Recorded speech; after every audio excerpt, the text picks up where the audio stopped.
If you didn't know, Alabama's off this week and has Georgia next Saturday. So let's have some early thoughts on it.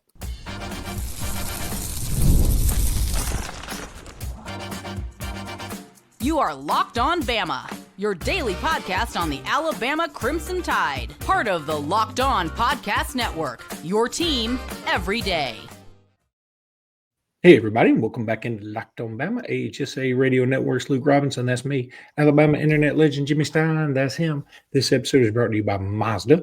We'll talk about Mazda here in just a little bit. Want to thank you everydayers for being here every day. Thank you newbies for being here today. And thanks everybody for making this your first listen every single day. You guys are the best. Thank you so much. So, Jimmy, let's go ahead and get some early thoughts on Bama, Georgia, as we can just sit and reflect and ponder the future this weekend as Bama is off and everybody else will be butting heads. Anything you think, like when I say Bama, Georgia next week, what's the first thing that pops in your head? The chance to erase what happened in Tallahassee. I think if you win in Athens, what happened in Tallahassee doesn't matter a whole lot because you're leaving September 3-1. With a win over a top 10 team, you're going to be pretty highly ranked, definitely solidly in the playoff picture. There would still be a whole lot of football left. I want to remind everyone that winning the Alabama-Georgia game last year did very little for Alabama in terms of you didn't go to Atlanta and play for the SEC championship. You didn't even make a 12-team playoff. The loser of Alabama-Georgia did, in fact, win the SEC and make the 12-team playoff.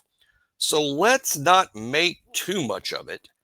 But for Alabama, it's the opportunity to erase what happened in Tallahassee. For Georgia, it's the opportunity to exercise a lot of Alabama demons. And when you say a lot of Alabama demons, you're not kidding. First of all, Alabama holds the series lead 44-26 with like some odd number of ties or whatever. I don't even like putting those in the discussion. But since 2008, Alabama won in Georgia during a blackout, which they'll have a blackout. Alabama then won in 2012 in the SEC title game, which was one of the best games in the SEC history. In 15, they won in Georgia. In 18, they won for the national championship. In 18, coming back on the backside, they won for the SEC title.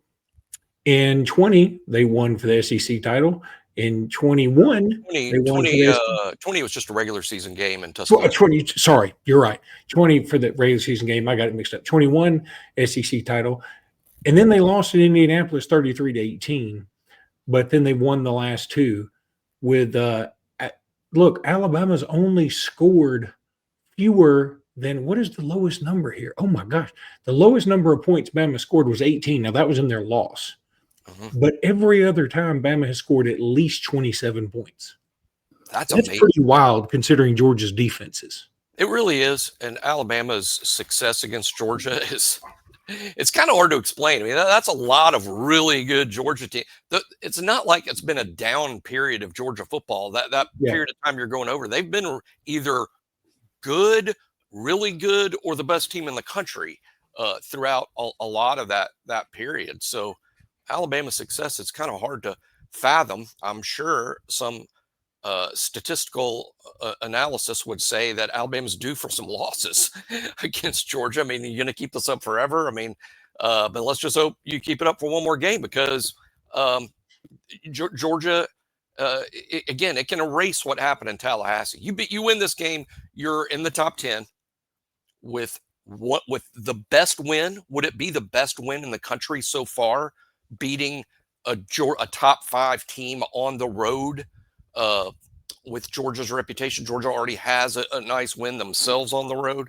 It would be huge. And by the way, I looked this up this morning, not having to do with Alabama-Georgia game, but it's early. You can't make too much of this number because it's September and everybody's playing non-conference games. The SEC as a league so far at home, 29-4. I mean, it just means more, Jimmy. The other thing, only 2 of those games that I've mentioned since 2008 have been played in Alabama. All the rest of them have been in Georgia and one in Indianapolis. Yeah. Gosh, that Indianapolis game still gets me because I sound like a Texas fan with Colt McCoy stuff, and I hate sounding like that. But just my football analysis is, Alabama may win the game if Jamison Williams doesn't get hurt.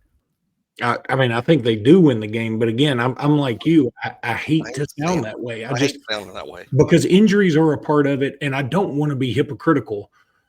It does feel different when it's your team. When somebody else's team, you go, suck it up, Buttercup. When it's your team, you're like, yeah, but he was so good. It is hypocritical. And I'll say this too. Let's say you had a completely healthy Jamison Williams and a completely healthy John Mechie, and you play Georgia and Indianapolis. There's no guarantee Alabama's going to win that game. No guarantee at all. They played 10 times. Alabama would win a few of those 10. Georgia would win a few of those 10. That's the way I look at it, just what happens on that particular night. I agree. I'm just saying the way that Alabama had a lead when Jamison Williams was out there, and they're having a very difficult time running with him and keeping up with him. And once Jamison Williams got hurt, the game turned slowly and then very quickly at the end. But no, that's not taking away anything from Georgia. I mean, it's more than fair to say Georgia was the highly deserving 2021 national champions. Yeah, I'm not taking anything away from them. Two things: Georgia deserved that, and I hate Ajay Hall. Are those two things fair? Well, we did have we had some rough drops in that game, and it wasn't just Ajay, but Ajay had a really bad drop. Well, the thing was, it was Bryce's best pass of the day. It was put in the only place our receiver could catch it. Yeah. We also had some young receivers that became better players later. Like, that's not really Alabama's fault. Kids mature and become better players the older they get. But Javon Baker was on that team, and he couldn't really carve out a role even after the injuries at wide receiver. And he became a very good wide receiver in his collegiate career, but it really happened later in his collegiate career at Central Florida when he became a good player. But gosh, Alabama just needed one more wide receiver to stand up in that game, and just couldn't find one. And just couldn't get one despite the accolades that all those guys had coming in. And again, everybody else, it seemed like, made a mark. John Mechie even made a mark when he first got to Alabama, more so as everybody was like, this dude's got great hands and he blocks. I remember like when John Mechie first got to back, Jamison Williams comes rolling in and everybody's like, this dude's extremely fast. Guess what? When he was on the field, he's extremely fast. He still is.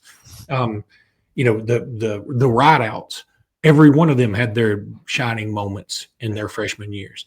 And we should have known something was wrong when like none of these young guys had really taken a foothold. Yeah. I mean, they all come along and develop at their own pace, but I think the guys that are eventually going to be great flash early. They flash early. Maybe they're not consistently good enough to be out there, but they flash early. Latzir Brooks. I mean, he's flashed early. I would even say to some extent Meadows has. I'm pretty convinced Meadows is going to be good. Meadows is going to be good. Brooks is going to be great. I mean, I think you can just write that down. Brooks is going to be great. Talking a little Mazda now. This episode is brought to you by Mazda's moving the game forward. For those who believe it's not just about playing the game, it's about redefining it. There are moments that do more than put points on the board. They move crowds, they move culture, they keep moving the game forward. This week's moment that moved the game forward is, how about when we have a moment of silence for that poor soul's ankles in the Wisconsin game?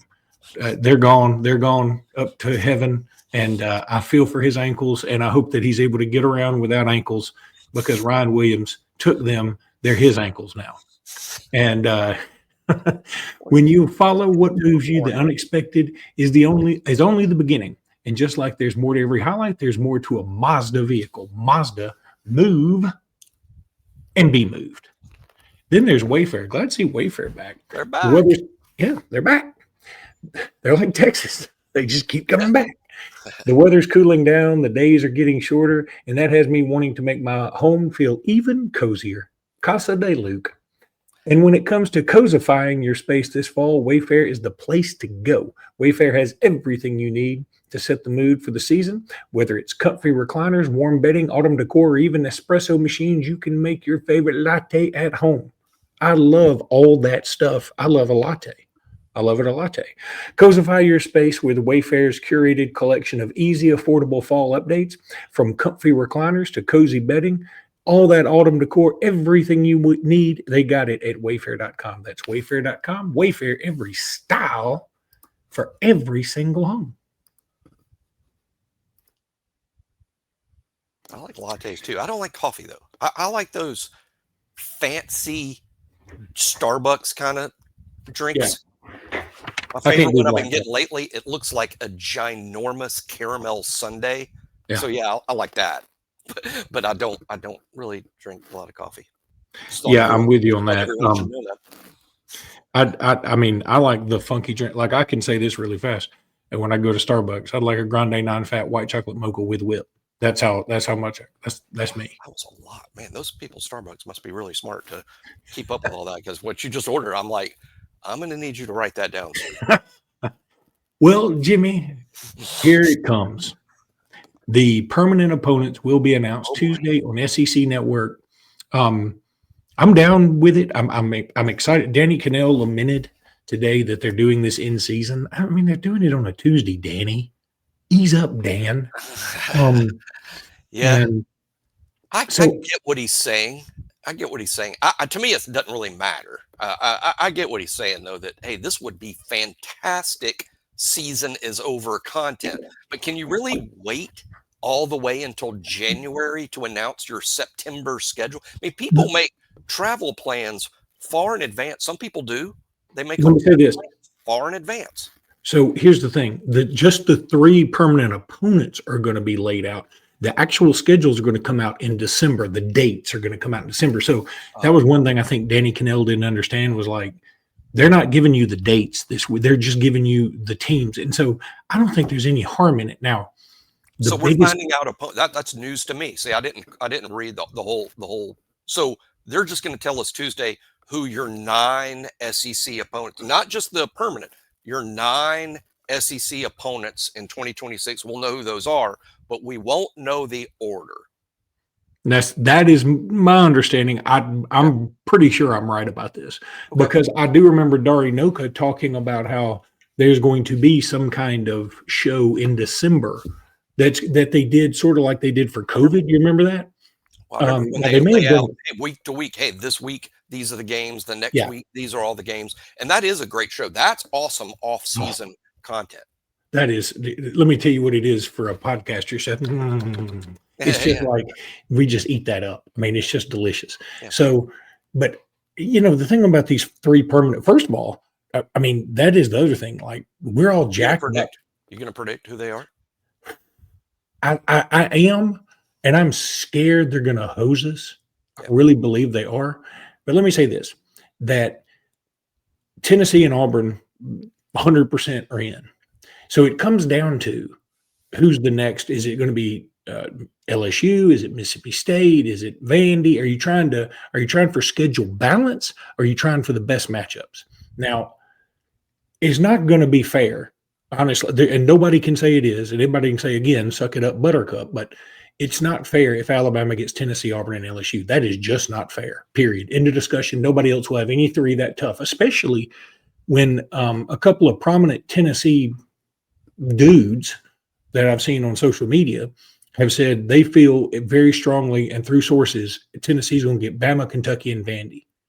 And I'm like, see, that's what I'm talking about. That's disgusting. It's not that Alabama should want to dodge anyone. I'm not, and gosh, whenever I tweet about this, it gets so twisted. I'm not saying I want Alabama to play LSU. That's fine. That's fine. I have no. Well, not ducking LSU. Alabama shouldn't duck LSU. I don't want Alabama to duck LSU. But what I don't want is for Alabama to be forced to play a tougher schedule than the rest of the league. That's insane. It should be as fair as possible. And all these other schools, I think they would get it. I mean, LSU's like, I can't believe Alabama's dodged us. Okay, so you're fine if, Mr. LSU fan, you're fine if your 3 are Alabama, Georgia, and Texas. That's your 3. That's cool, right? No, you sound like you're dodging Georgia. Are you dodging Texas? I mean, we're just trying to make this as fair as possible. Well, not only that, it may, and I love playing LSU. I love going there. That's probably the place, Tennessee and Knoxville, even over Auburn. I've been to those places more for Alabama games than anywhere else. Baton Rouge and Knoxville. But let me also throw this out there for anybody pro LSU, and I get it. And let me also say this. You're not going to dodge LSU. You will get them twice every 4 years. Correct. Okay. And I love going to Baton Rouge, and you go right through New Orleans. You can go to the casino. You can just go hit Bourbon Street, or whatever you want to do. I get it. It's a fun matchup. Food's great. Culture's different. It's fun. But the series is Alabama leads 57-27. On top of that, Alabama has won since, again, 2012. Alabama has won all but 2, and they've played twice in there once. Well, no, I take that back. It'd be 2012, January 2012. So that the national championship game forward, Alabama's won all but 2. And those 2 games, one of them was a classic 46-41, and one of them was an overtime that LSU very ballsily decided to go for 2 and got it. And congratulations. So my point is this wasn't even a rivalry until Nick Saban came to Alabama and made it so. Because it was like, you've for whatever reason, the 2-year hiatus in Miami didn't count. LSU fans feel like Nick Saban screwed them over.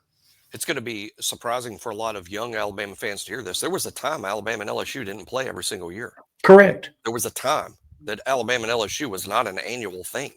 I mean, so it's hard to say that's a rivalry that is akin to the rivalry with Tennessee and Auburn, because Tennessee and Auburn, you've played every year for a long time.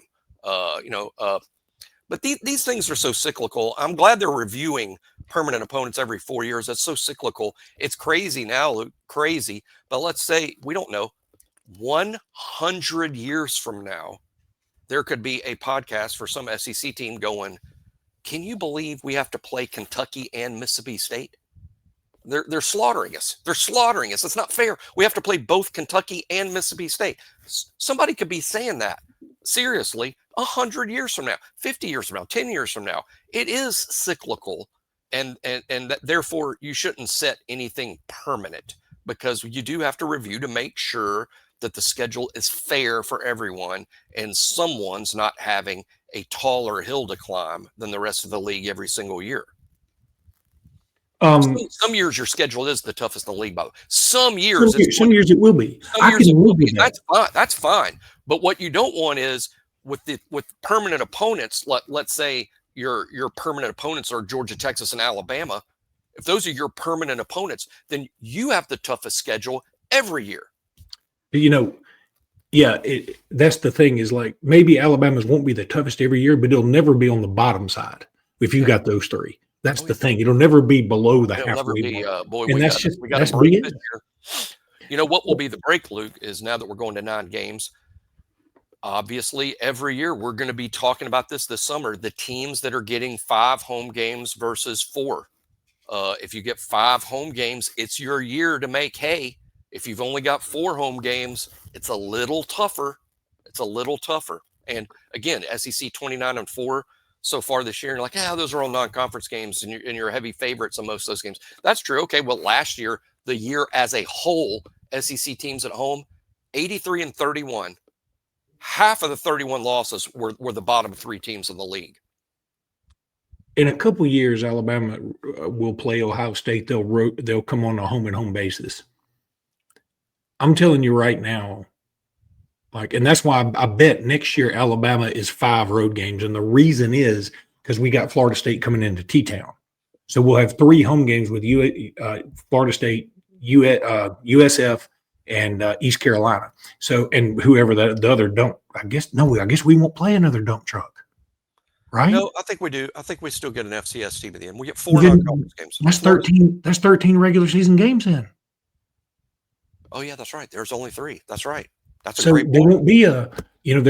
Well, unless we dump somebody for. I'm all for dumping somebody. Somebody can tell me East I'm crazy. Carolina right now isn't great. I mean, Okay. East Carolina 100%. right now isn't great. Now, South Florida and Florida State, I know they're both coming to Tuscaloosa. That's a pretty tough non-conference compared to most. And You've playing got them back to back. yeah, that Okay. is tough. I'm with. I think you're exactly right though about that Alabama probably only gets the 4 home games next year. That's very possible. It shows the schedule just means everything these days, doesn't it? Again, this deadgum committee better start taking scheduling into. If we get another SMU Indiana situation, I'm going to throw up in terror. Look, have you seen Cal's schedule? No, not one ranked team on it right now. Yeah, they're 3-0. They're 3-0, and if they go finish undefeated, their best win, their headlining win all year would be a road win at Louisville. That would be the toughest game they've played. So are they getting in at 11-1?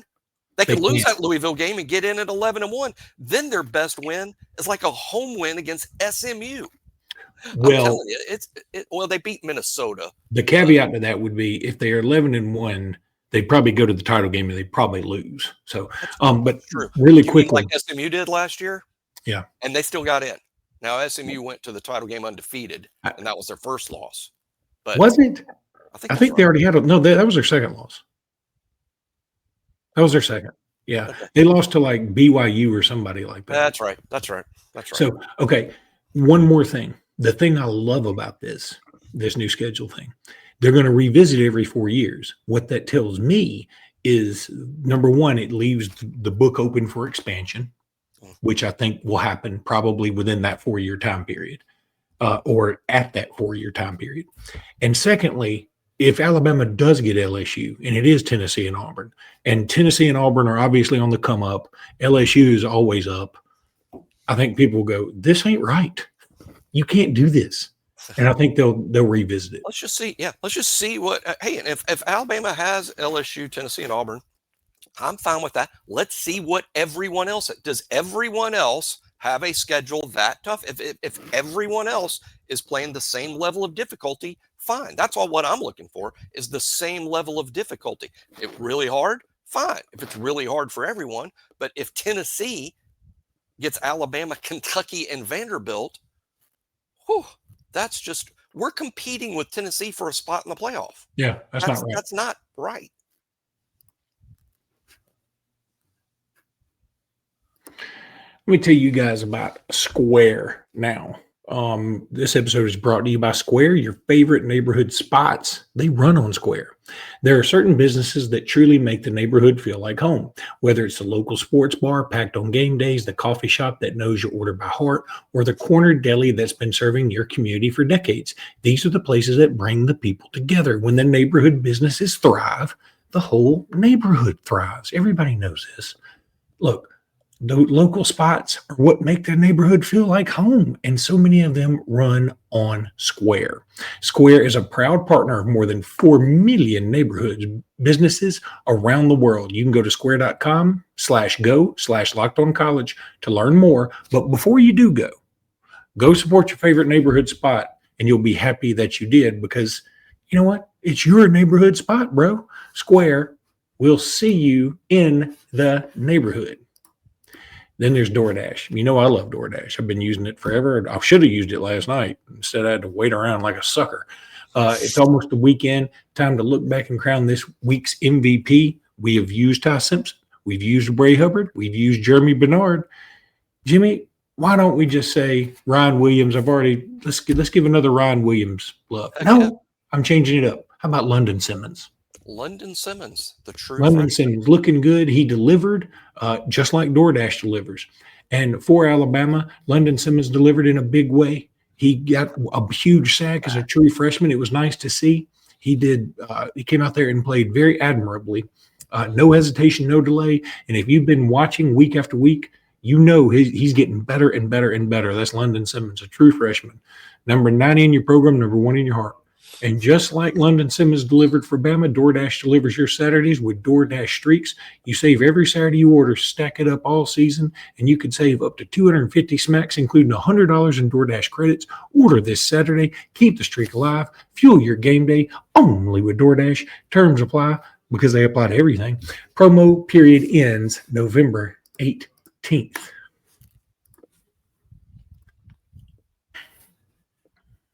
All right, prediction time, Jimmy, and I think it's not the best weekend we've seen. Next weekend is like out of bounds delicious. Ridiculous. But yeah, this weekend's just 3 matchups of ranked teams, and I think 4 other top 25 teams might lose, though maybe none of them will.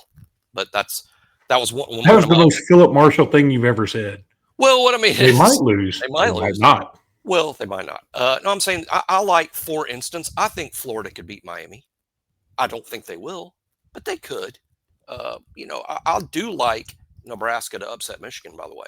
That Michigan's a top 25 team. I think Nebraska should win that game. As a matter of fact, I think I've seen lines that Michigan's favored. I think the wrong team is favored. They're favored by 1.5. Okay. Yeah, I think Nebraska should be favored. I just like Nebraska.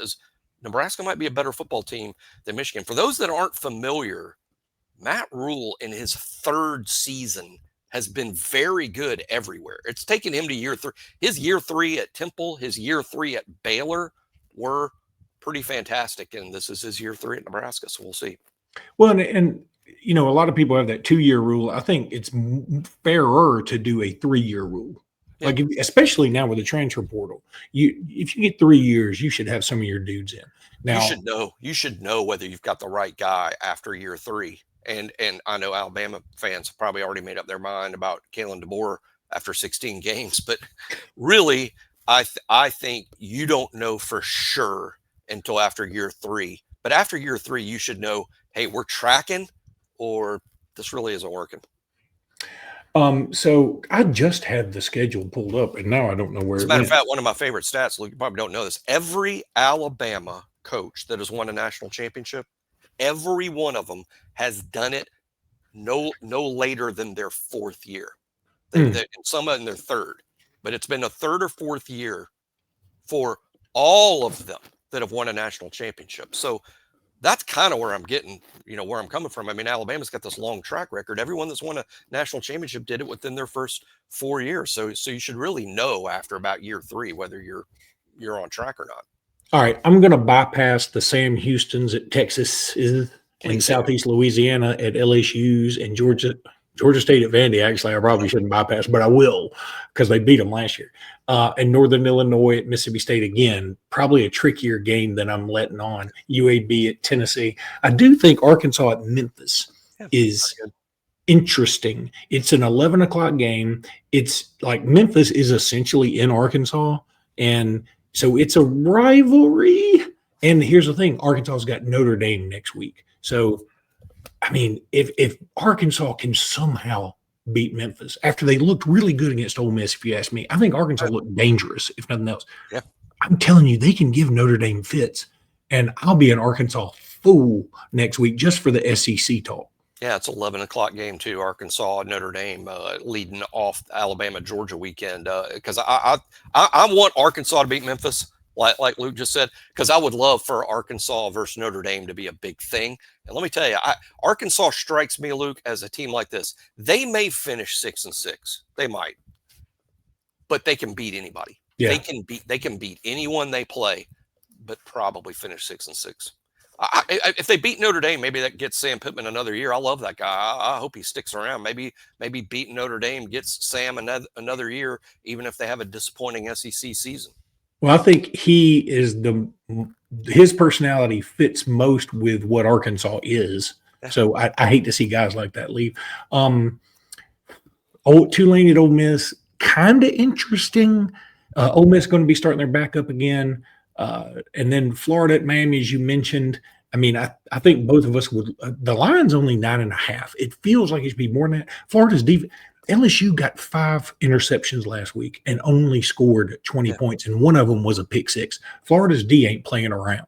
Yeah, Josh Pate had a really funny thing to say about Florida Miami, which is so true. He said, it is very difficult. Florida is in the ditch right now. They're in the ditch, and it's just hard to imagine anything going right for them. Miami is on fire and looks like nothing could go wrong for them. Yeah. Therefore pick Florida. That's so fair. That's college football. That It's is so college football for Florida to come out of the ditch and beat a team that some are saying is playing like the best team in the country, Miami. Now that said, I'm picking Miami to win, and Miami wins comfortably because that's the common sense take. But hey, it's college football. The whole sport's drunk. Missouri and South Kakalaki, it looks like Lenore Sellers will play. I don't think it'll matter. I think this is a Missouri win. I'm kind of here for it because what I don't want, if South Carolina wins, I feel like both of them are, Missouri's going to be extra motivated going forward. I think South Carolina gets another some more steam for momentum. And then I'd rather it, go in and ruin Missouri's party and have a South Carolina team that's down on its luck. That's me for Alabama. Well, I think the Missouri we've seen so far is a much better football team than the South Carolina team we've seen so far. So I'll go Missouri. But hey, last year South Carolina did a mid-season turnaround that started on the road. Week after Alabama, they beat Oklahoma on the road and turned the whole season around. That could happen here. But I'm just going to go with what we've seen so far. Missouri's a better team. Finally, Auburn and Oklahoma. I'm going to tell you, I think Oklahoma wins. I think Oklahoma's the better team. I definitely believe Oklahoma's got the better quarterback. I've got some Auburn friends around here. One in particular who is so pro Jackson Arnold, I don't know what to do. But I think Mateer is really strong. I think he's really good. And the catch is, I can't shake this feeling Auburn's going to win this game. Good goodness. I'll be pretty shocked because I think so. It's not that I'm down on Auburn so much as I'm pretty sky high on Oklahoma. I mean, I think they're a really good football team, and I think Mateer is your September Heisman winner. I think Mateer, and by the way, whoever wins the September Heisman, like almost never wins the actual trophy. But I think Mateer is your September Heisman guy, and I think Oklahoma wins by a couple of scores. I think they win by a couple of scores or more. And Mateer kind of puts an exclamation point on his September Heisman win. I'm just getting the feeling this could be a game where one of the receivers for Auburn does something. We haven't seen much out of any of them. And that's a good bet that there'll be a big player too from Cam Coleman, possibly, or Eric Singleton. Although Singleton's banged up, I think still he is, but he's probable. And so, Singleton's good, and Cam Coleman's good, and so I just find it weird that they haven't done much yet. Yeah. And Singleton had 2 touchdowns against South Alabama, I think, but again, South Alabama. Then Coleman had a touchdown last week again. Ball State, and then Coleman had one against South Alabama, or what? I think that was the order. I just get the feeling this is one of those games that Hugh Freeze will go in there and win. If I had to pick, I'd pick Oklahoma, but I got a sinking feeling Auburn's going to win this game, and it's going to ruin my weekend, but that's okay. I think Oklahoma wins something like 30, 34, 14, 34, 17. Yeah, I think it's very close. And again, I mean it as a compliment to Oklahoma. I mean, I think they're really good right now. Now, I don't think Oklahoma is going to do this all season long. I don't think, but I like the start they're off to. And then they'll probably hit some bumps in the road as they get deeper into SEC play and when they go on the road in the SEC. Good luck with that to anyone.